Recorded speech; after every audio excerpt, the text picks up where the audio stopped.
Hello guys, দেখেন দোকানদার মনে এত অমনোযোগী দোকানদার, মনে করেন ওই একজন আইসে কিবা চালো ঠিক আছে, মনে করেন ওই দিতেছে না, আরো মনে করেন যে এই বলতেছে যে না আমি মোবাইলে ব্যস্ত আছি, মোবাইল আমি দেখবো, বিক্রি টিক্রি করবো না।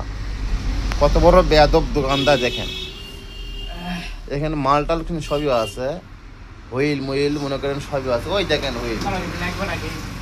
হ্যাঁ, তো এখন এই দোকানদার দেখেন এখানে চেয়ারে এমন ভাবে বসে আছে, মনে করেন কিছুই বোঝে না। তো এদেরকে আমি কি বলবো ভাই। আর সন্ধ্যাবেলা বলে ভাই বিক্রি হয়নি, কেবল 500-700 টাকায় বিক্রি করেছি।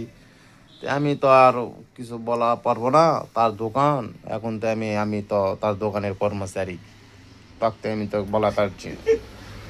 এখন ওই তো দেখেন মোবাইল টিপতেছে, ওই তো, এটা কিছু তো বলার নাই ভাই। তা আচ্ছা ভাই, আপনারাই দেখতেছেনই তো, পরে আমাকে এরা দোষারোপ করে, ঠিক আছে তুই কর্মচারী লোক থাকতে ওই বিক্রি করে দেখেন। ভাই আমি, উনি নিজে বলছে তুই ভিডিও কর, তাই আমি ভিডিও করতেছি। আচ্ছা ভাই।